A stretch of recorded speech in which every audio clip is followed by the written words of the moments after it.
Okay. I think I'm gonna do a quick intro. Again, thank you so much, everybody, for joining us today. We are What is Happening in Congo. Our main goal is to raise awareness in the current situation going on in Congo, whether it is with the mapping report or the atrocities taking place against women, or child mining, or foreign policies. That's really what we focus on raising awareness on. And today we have the honor to host um, Dr. Dr. Esther Lubunga Kenge. And Dr. Esther Lubunga Kenge, she's currently in the DRC, and we're so honored to have her with us. And she, just a quick bio on her, she is a Congolese born and raised, and she has a bachelor's degree in theology from the Pan-African Christian College in Nairobi, Kenya. And she has a master's in theology and development, and also has a PhD from the KwaZulu-Natal University in South Africa.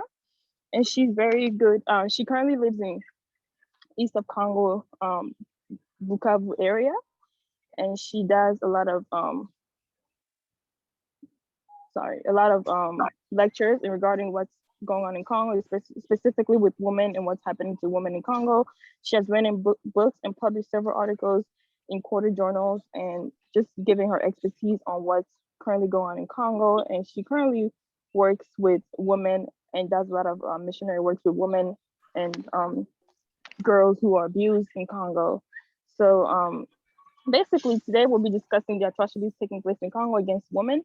I'm not sure if everybody had a chance to read our article we published a few weeks ago on the atrocities taking place against women, but just for everybody's warning, just please just know that this will be a very triggering room. So if you feel that you will be triggered by this room, please, we advise you to leave the room and come back later on. We're not licensed professionals, so we cannot, we're not equipped to help with anybody who might be triggered by this topic. So please, if you feel that you're triggered or you might be triggered or anything of that nature, please feel free to leave the room and come back, and we'll be very much understanding of that. So without further ado, I'm gonna let our speaker, Dr. Esther Lubunga Kenge, take the mic.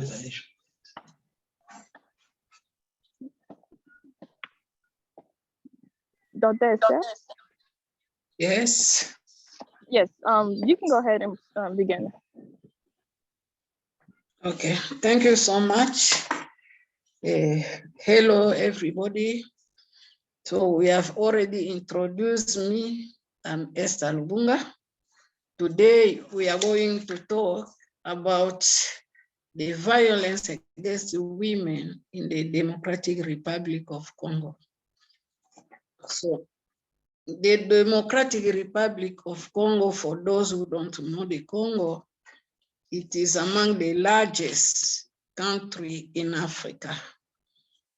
It is in the central part, and it is surrounded with 9 countries. But today, our focus will not be in the entire Congo. We are focusing on the eastern part of Congo. Why? Because the eastern part of Congo has been affected with war and a lot of violence. So from the north to the south, in 1996, 3 countries invaded the Congo: Uganda, Rwanda, and Burundi. And those countries came into Congo and they used the weapon to attack the Congo. But one of the weapons that they used, it is the rape of women. So they did everything so that they can punish the Congolese people. They did many atrocities, like the mutilation of women's bodies, the cutting of their lips and ears, something that can make them beautiful. And they raped women. These army groups, they raped women in presence of their children, their families, and their communities. They destroyed women's genital parts. They used guns to shoot them. So they did many atrocities so that they wanted to punish Congolese people.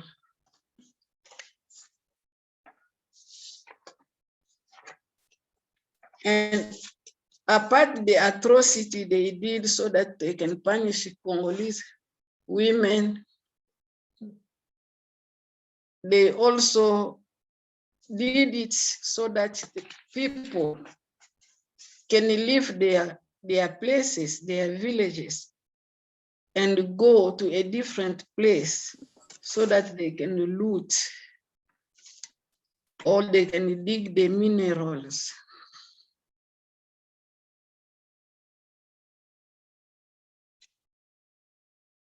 Here we try to see why women were targeted.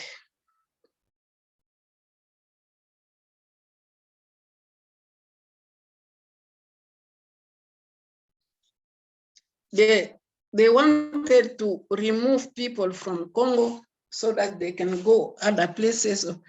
They can remain in those places and get minerals, cutting the timbers for their own enrichment. They did this because other people were behind these countries who invaded Congo. There are rich countries behind these people.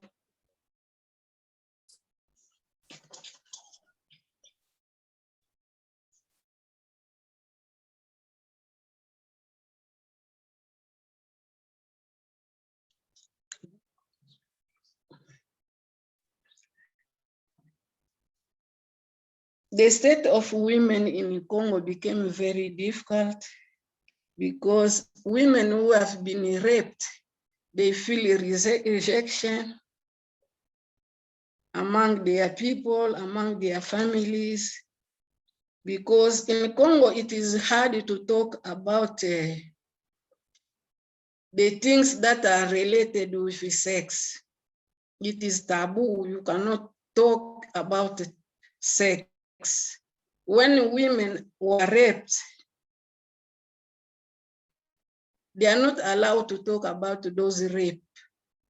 And because they don't have to talk about the rape, and maybe they experience destruction in their bodies, some develop fistula, where women link. So they hide themselves in the bush. And because there is no facilities, health facilities in those remote areas, most of them die. And those who are not dead, they can run to the big cities because they don't want people to see them and know what happened to them.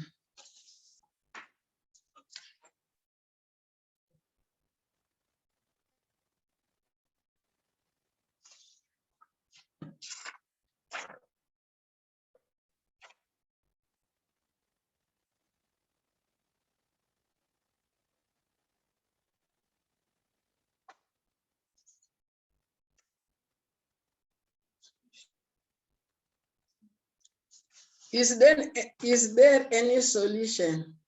for this, because as we saw in your title, that women are silent, they cannot talk about their situation. So here we are asking ourselves, is there any solution for this situation? Where, yes, we cannot lose hope. There is a situation. So if women can speak out against this violence,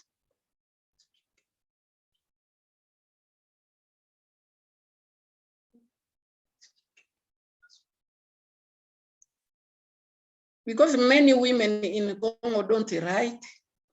If women can write about their own situation and people can read their writings, so people can know what is happening in the Congo.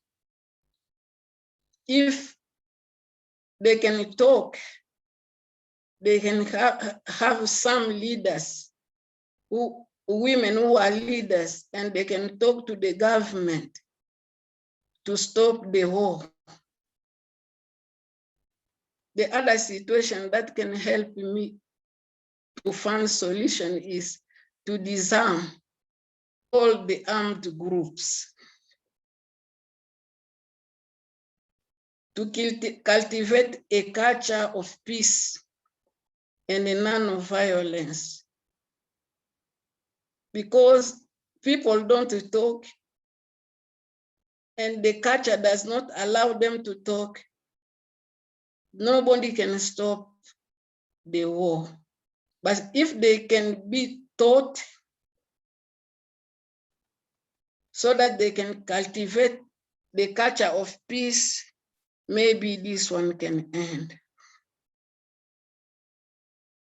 They need also to be empowered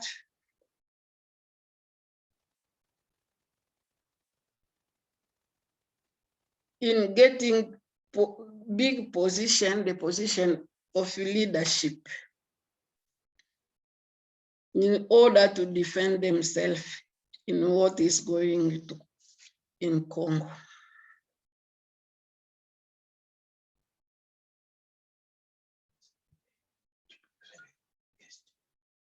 So maybe we can continue after. We need to hear from you if you have some question. I just summarize some of the big situation that is going on in Congo. Maybe from there, we can discuss and develop further what we have said this evening.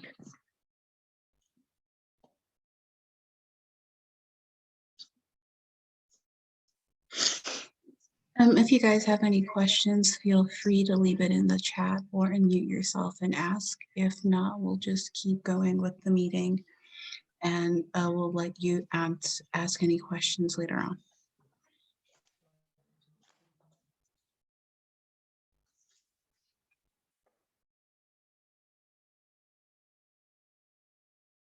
Okay, nobody has any questions for the time being. You can keep going.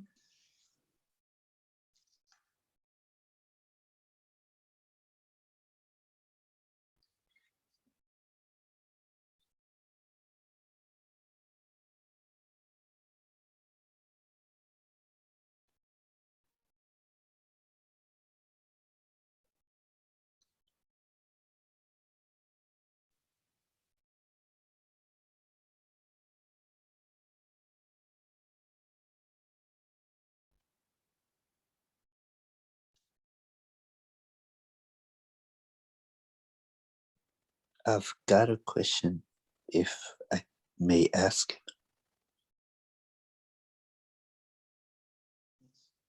Go ahead, Yeah. Sajan. Because you said like a lot of them are illiterate, and I wanted to know, isn't there like another way? Like, for example, making records and that could basically be translated or something like that, so that about their experience.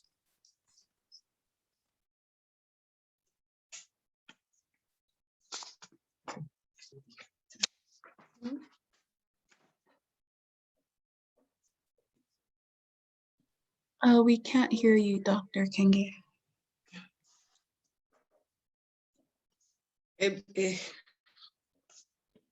Sorry.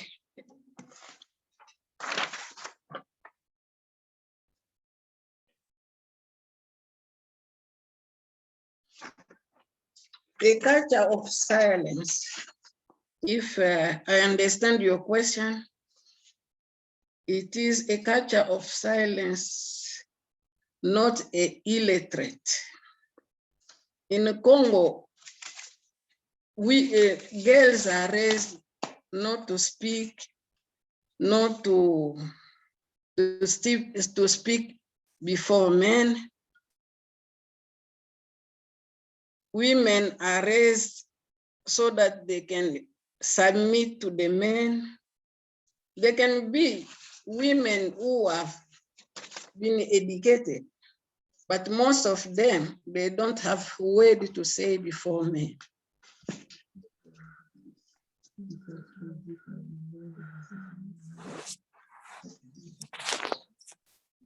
They need empowerment. They need empowerment, people to teach them. They need seminars so that they can remove those culture of silence so that they can speak. Because even in religion, the culture, they don't allow women to talk. It is not about illiterate. There are some who have studied, but yet they have that culture. It is really, it became like a world view, and it is difficult for them to raise voices. Some are raising some voices, but it is not everybody.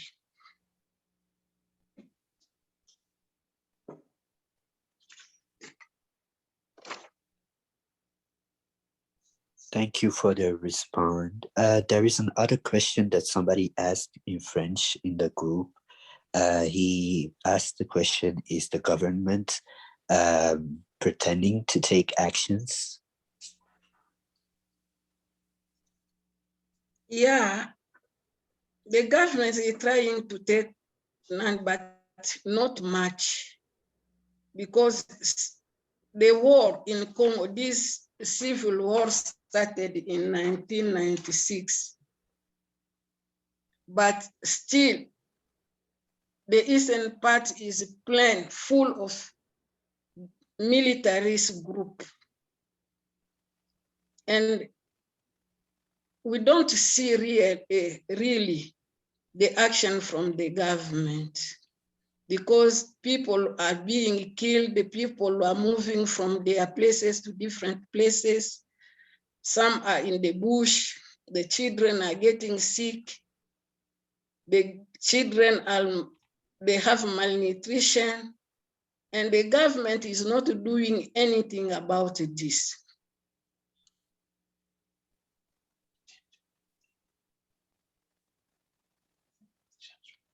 And also there is another element, because they are all the time they change the new government, but the situation is still worse in the eastern part. Now we can say many different parts, the people have left their villages, they are in the bush. They don't have accommodation, and they die because they don't have salt. They don't have health facilities. So they are hiding in the bush, almost in the south where we are, the south of the eastern parts.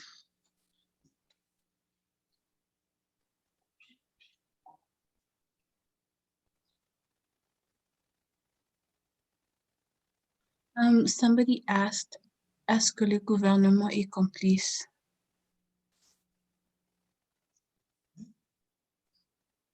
We don't know really, but maybe the government also is complice. Because we can see in this eastern part, we are almost at the border because I live in Bukavu.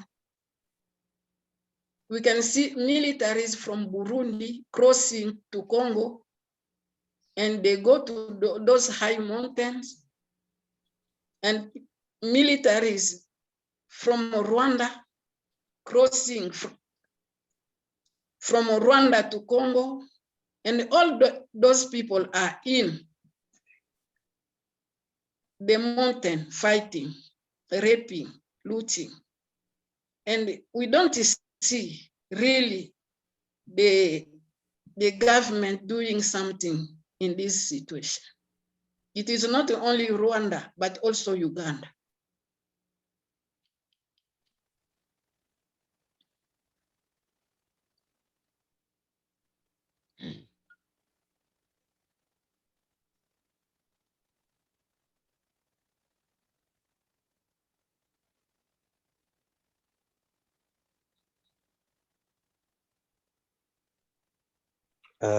Also, like recently I saw like a documentary, and in the documentary they were also speaking about Congolese militants and soldiers that were raping women too. Maybe not at the same scale, but that there were like a couple of them also like participating in it.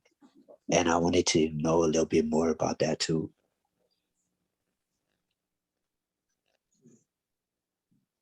Military, even the UN keeping, we have UN keeping soldiers here. All those also they rape, they loot, they dig gold, minerals, they rape women, they pregnate them. So even our own, sometimes our own soldiers, the government will send some soldiers, instead of protecting the population, they rape also, they kill, they loot, they steal. Like these days, they are stealing cows from the Banyamulenge, and they kill them too.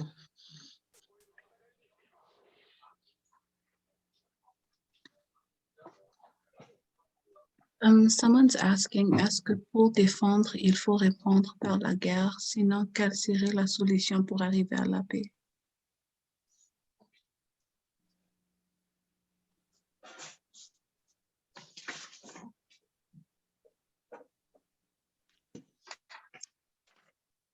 Maybe the solution will be the lobbying.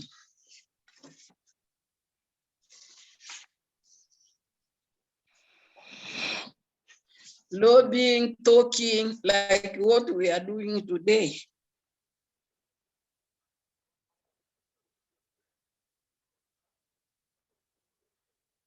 You can talk, so you know about what is going on in Congo. Other people can lobby, do the lobbying. People who are writing, they can write, if other people can read those. So maybe we can find, but for most of the people, they find that maybe peace will not come.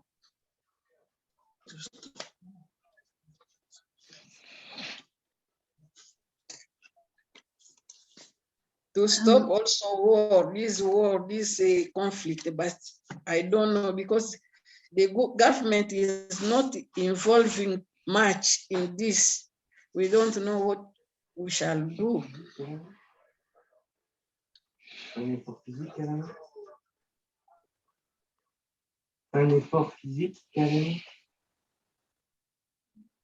Another question that was asked was, what would be the best lobbying strategy for effective action?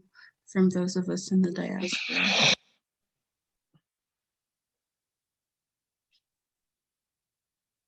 Yeah, maybe we can take the model that they did in Liberia.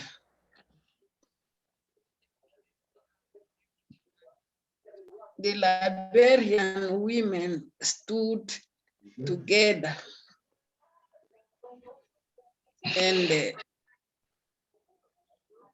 they did the lobbying so that they can remove the president who was there in power so that they can get peace, and it worked.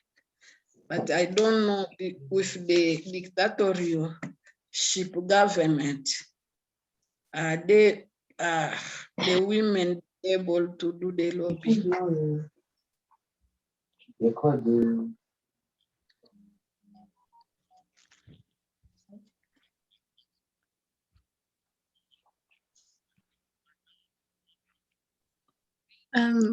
Are there any more questions? Okay, there's one more. Does that not encourage the interference of American powers in the Congolese election process? The American.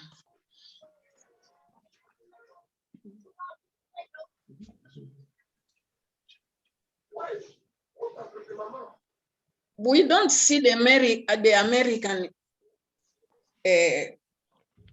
we cannot see it openly, but maybe also they are involved in this. We hear here and there, but I think maybe they must be also involved. But we have a mineral country. We have people talk about Bandro. I don't know if it is a brand of. Can you please repeat the name of the mineral? We heard that Canadians also are involved in this, not looting, but they exploiting a mineral here. I don't know which branch. We have also the Chinese, they exploit mineral in Congo. But we don't know if they are involved in the war. But we see them in place. In Bukavu, we found them. We have some Canadian, we have some Chinese. We are involved in those digging. They are busy digging in the forest, in the bush, but we don't know exactly if them also, they are involved in this war.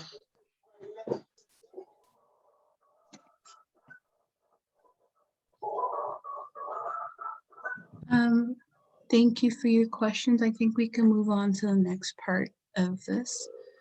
Dr. Kenge, please feel free to continue.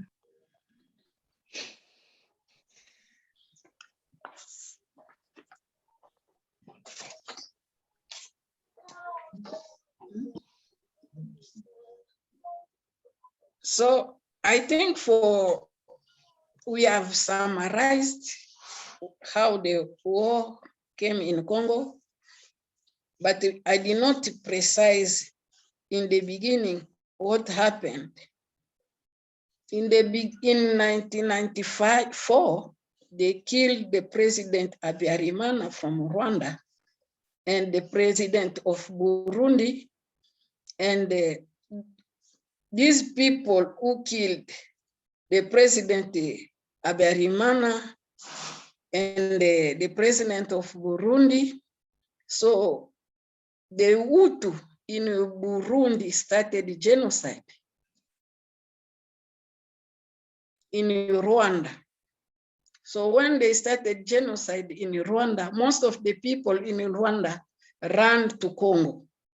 They came to Congo and settled by the border of Rwanda and Congo, and those were Hutus. When the government of the President Kagame took place in Rwanda,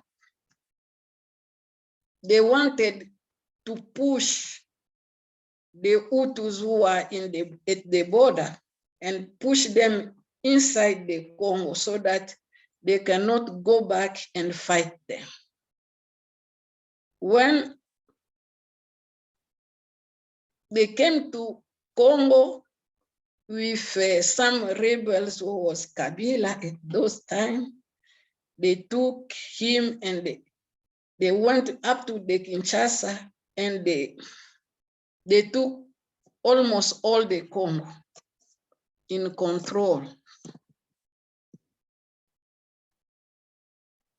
And it is when the war in Congo started. But it was not only the Rwandese, but it was also the Ugandese and the Burundese.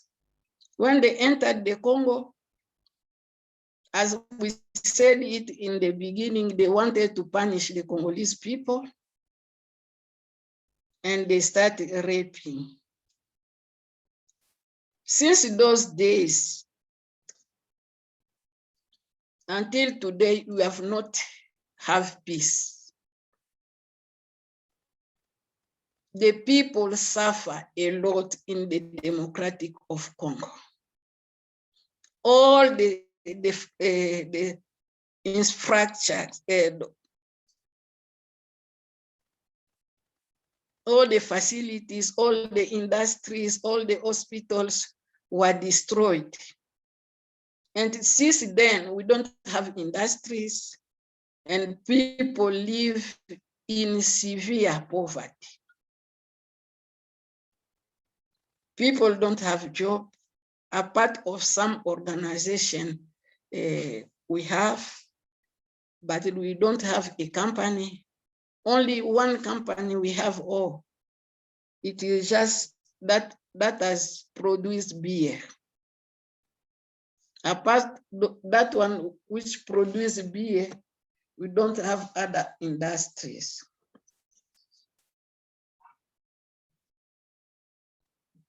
In Bukavu,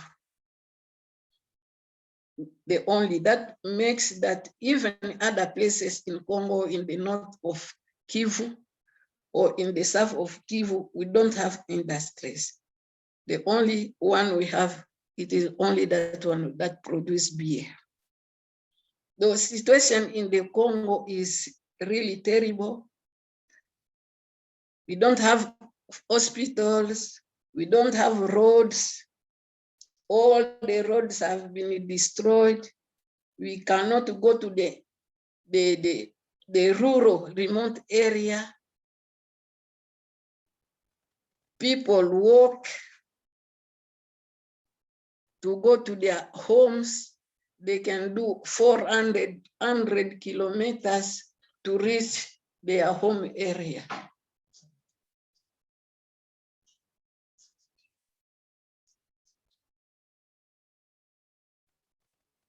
So the situation, we need really peace. It is not only the raping of women, but also other situations that people are experiencing.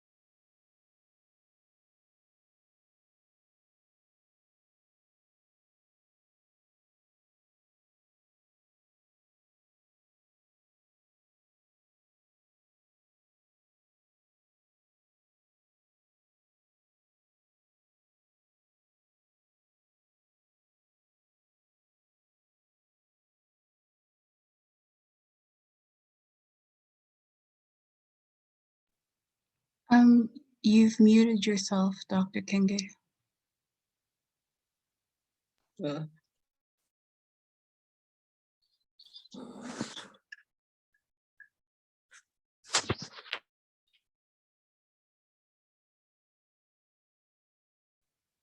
Feel free to carry on because we couldn't hear you for like a minute.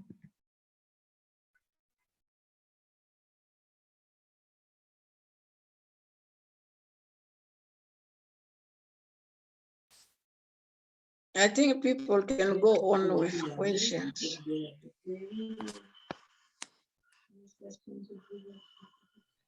Does anybody have any questions they would like to ask about the last portion? Presentation, feel free to enter it in the chat or unmute yourself.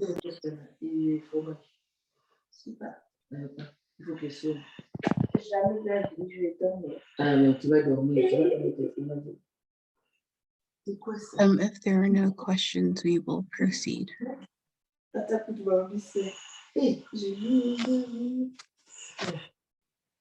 Okay, Dr. Kenge, you may continue. J'ai vu mon père rompre son jeûne avec ce genre de date. On dirait des dates. Mais oui. Mais oui.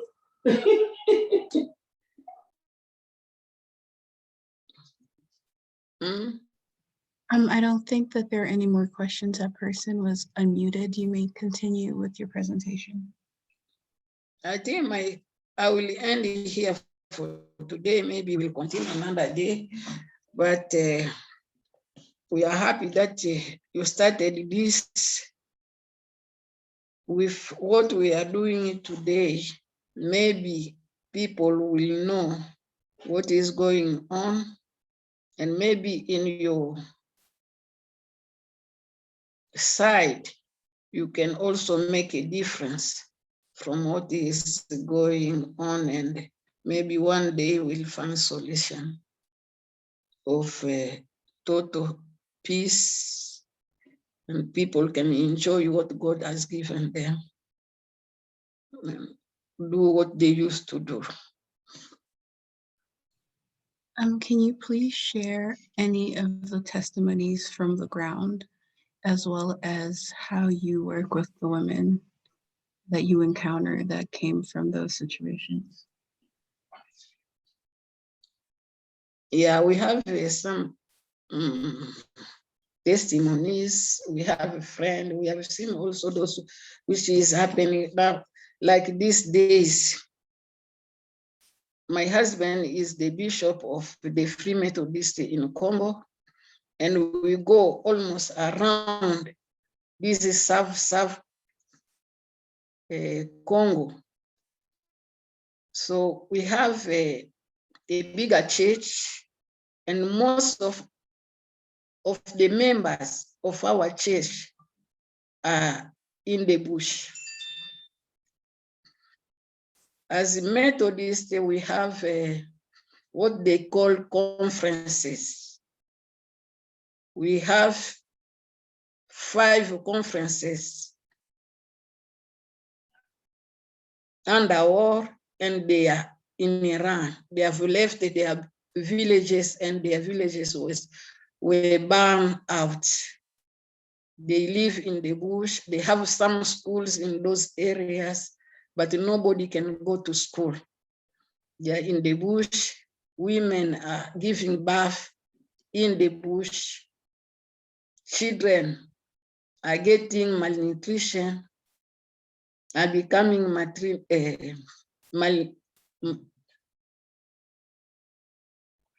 they have a, excuse me, kwashiorkor, I don't know how to speak it in English. So they are not well nourished. They lack salt, they lack everything. And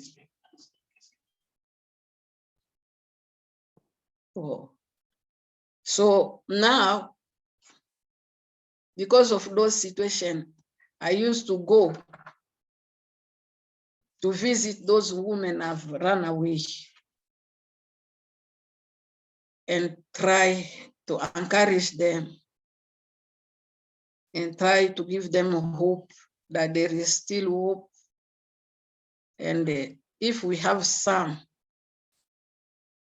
money, we can buy some stuff, we can give them some clothes, old used clothes, because they don't, when they run, they don't have anything.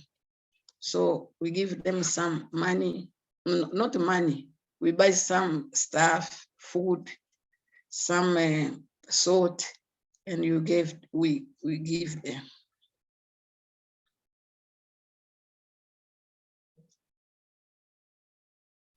And in terms of the people that assist them, someone had asked, what are some grassroots organizations that the diaspora can support that's doing work on the ground?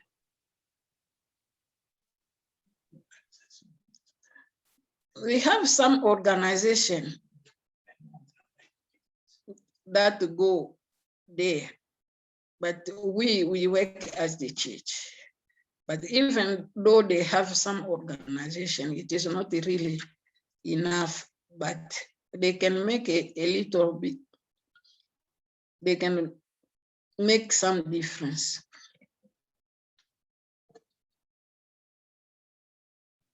Can we ask you to compile a list for us of different organizations that work in Kivu so that we can share it with everyone? That way they can see how they can assist and provide certain funds to assist the women on the ground, be it the church or women-led organizations or youth-led organizations.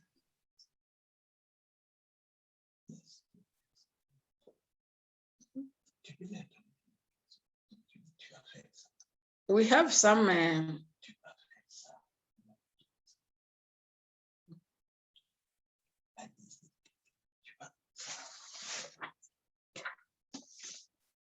okay. We'll do it later. Not now. I will find out who is doing what, and maybe we'll send it to you. Thank you. And somebody else asked, what are some safety measures you take when you're in the bush helping?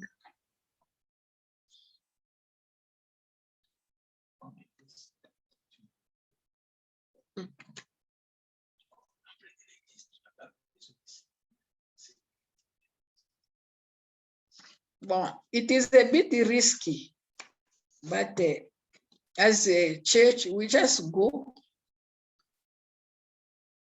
We just go, maybe other people who are there, they can escort you. We don't have militaries who go out with us, but it's just we go, and God is helping us, we go and come back. So you don't take any precautions, you just go into the bush? Yeah, we don't take any precaution, but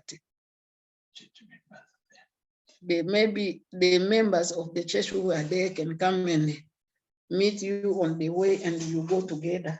But if you meet with soldiers and this armed group, they can also kill you, but God is protecting us.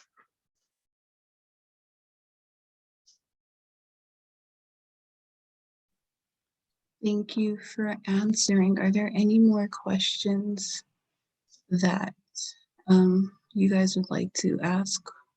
Please feel free to put it in the chat. If not, we'll have your closing remarks, Dr. Kenge, and I think Larissa will close up the meeting.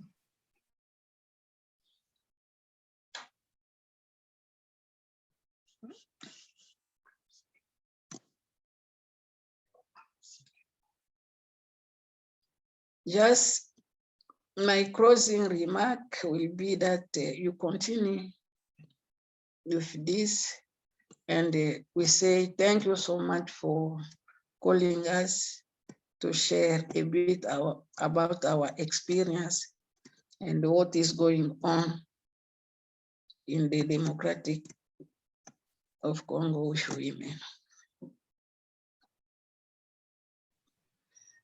Thank you so much for joining us, Dr. Kenge, and taking time. We know that internet and electricity can be hard in the East, considering what's happening. Thank you to all the participants that joined us and took the time out of their day to listen. I think this just highlights how important it is to speak out on what is happening And the best that we can do is be the voice for those that don't have a voice. Please feel free to sign up for a subscription to our website, whdrc.org. That way you will be notified when there are other meetings. Follow our social media at what is happening in Congo, and you will be alerted of anything else that will be occurring. And please feel free to donate to our Amazon wish list on our website for our period, because we will be using what we receive to give feminine hygiene products to young women and mothers that do not have any access. And on that note, we will be ending this meeting. Thank you once again for joining us, and have a good rest of your day or night, depending on where you are.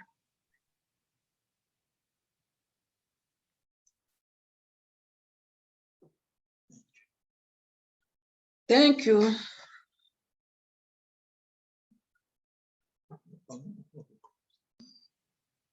Thank you, everyone. I'll be ending the meeting now.